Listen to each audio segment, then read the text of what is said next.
La mention de master commerce et distribution est unique en France. Elle est unique tout d'abord parce qu'elle a choisi une approche sectorielle alors que les autres mentions ont généralement des approches fonctionnelles. Et la formation à la distribution existe à Lille, à l'université, depuis aujourd'hui plus de 35 ans. Elle est unique aussi parce qu'elle est le résultat d'un partenariat inédit et original entre les professionnels de la distribution et l'université. Les professionnels de la distribution sont rassemblés au sein d'une association, l'Association pour la formation au management de la distribution, l'AFMD, qui regroupe aujourd'hui 16 enseignes qui pèsent aujourd'hui 800 000 emplois dans le monde. Ces enseignes de la distribution, Auchan Retail, Carrefour Market, Leroy Merlin, Castorama, Ikea ou Cultura, pour ne citer que certaines d'entre elles, sont concurrentes sur le marché, mais collaborent entre elles et avec l'équipe pédagogique du master pour proposer des formations qui soient toujours en phase avec les évolutions des métiers et les attentes de compétences dans le secteur de la distribution. Enfin, la mention de master commerce et distribution est unique parce qu'elle s'appuie sur une équipe de recherche dont certains membres sont des spécialistes reconnus de la distribution. 2020 a vu naître une chaire de recherche spécialisée dans le domaine de la distribution, Trends, qui a pour objectif d'analyser les évolutions des modes de consommation et la dynamique des marchés afin d'en saisir les conséquences sur l'écosystème de la distribution. Pour couvrir la variété des métiers actuels, la mention de master commerce et distribution propose 5 parcours différents, mais qui tous s'appuient sur le même socle de connaissances et de compétences. Pour réussir dans le secteur de la distribution, il faut être agile, être adaptable, être capable de travailler en équipe, bien sûr, mais aussi de manager une équipe et de prendre de manière autonome ses décisions. Il faut avoir le sens du commerce et le sens de la relation client. La mention accueille donc des candidats qui nous viennent de licences de sciences de gestion, bien sûr, ou d'éco-gestion, mais aussi des titulaires d'une licence d'AES, une licence en langue étrangère appliquée, ou encore parfois des licenciés d'histoire, de sciences politiques ou d'une manière générale de sciences sociales. L'important, c'est que ces candidats fassent preuve d'une certaine curiosité et aussi d'une véritable impétence pour le domaine de la distribution. La maîtrise de l'anglais est un autre élément important pour être admis. Il est essentiel qu'un minimum d'anglais soit maîtrisé par les diplômés du master. Le processus de recrutement passe par le processus classique e-candidat proposé par l'université. Il est demandé dans le dossier notamment une lettre de motivation. Cette lettre de motivation va nous permettre d'apprécier le profil du candidat et le sens qu'il donne à son parcours, mais aussi son projet professionnel. Le projet professionnel n'est pas forcément figé ou parfaitement fixé. Néanmoins, à ce stade de la formation, il est important que les étudiants aient une certaine orientation et une certaine perspective d'avenir pour pouvoir pleinement se soumettre à une formation qui va se révéler nécessairement exigeante. Un certain nombre de candidats seront donc invités à participer à un entretien oral. Cet entretien doit nous permettre d'apprécier la bonne adéquation entre le profil du candidat, son projet et la formation qui est proposée. Enfin, pour les étudiants en apprentissage, il faut rappeler que le contrat en apprentissage est indispensable à l'admission définitive. Si vous avez déjà des pistes sérieuses pour un contrat d'apprentissage ou si vous êtes en cours de signature d'un tel contrat, n'oubliez pas de le signaler dans votre dossier, ce sera toujours un plus. Le master mention commerce et distribution accueille aujourd'hui 350 étudiants dans 5 parcours différents.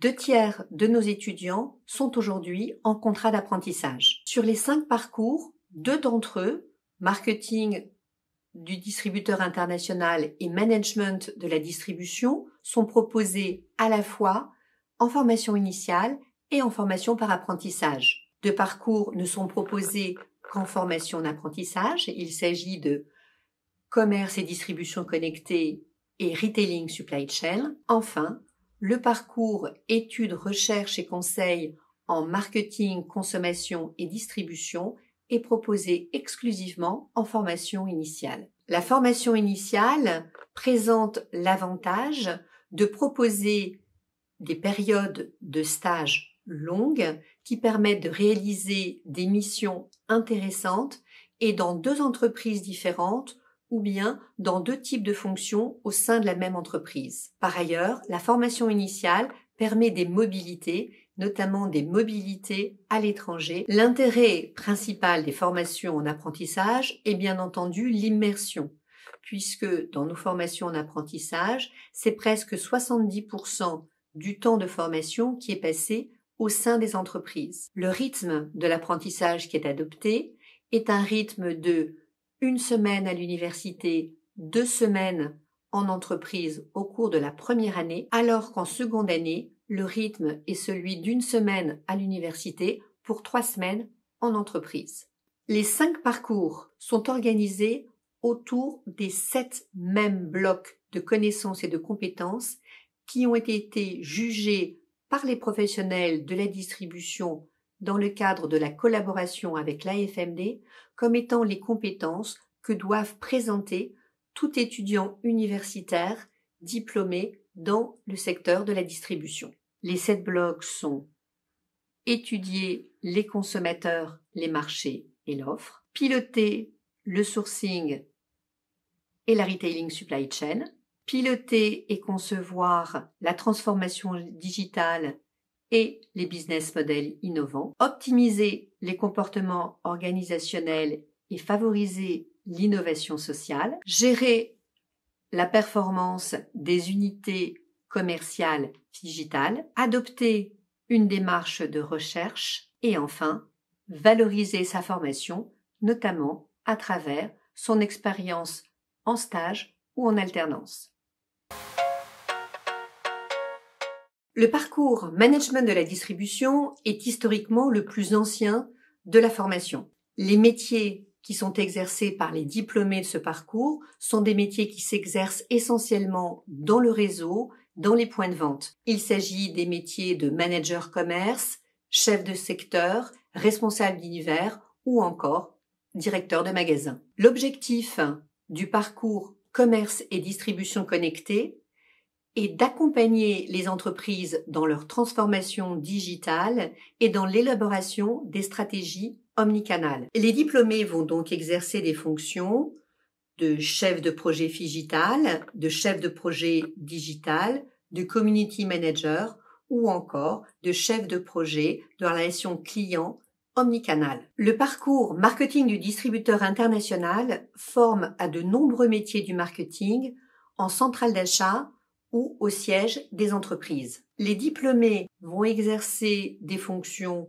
de chef de produit, de catégorie manager, d'acheteur, de responsable de la relation client en centrale d'achat ou dans les sièges. L'ambition du parcours études, conseils et recherche en marketing, consommation et distribution est de former les étudiants aux techniques et aux théories qui permettent l'analyse et le suivi des consommateurs et des marchés dans leur propre dynamique. Un certain nombre d'étudiants, à l'issue de cette formation, peuvent être tentés de poursuivre dans un processus doctoral de 3 ans afin de soutenir une thèse et d'envisager une carrière d'enseignant-chercheur. Les autres diplômés trouveront dans les sociétés prestataires de services du secteur de la distribution ou bien dans les services études des grandes enseignes, des fonctions de chargé d'études, des fonctions de responsable des études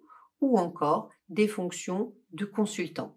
Le parcours Retailing Supply Chain est le dernier né des parcours du master mention commerce et distribution. Les diplômés du parcours Retailing Supply Chain s'intégreront dans les entreprises avec des fonctions telles que responsable supply chain, manager supply chain centrale ou encore chef de projet supply.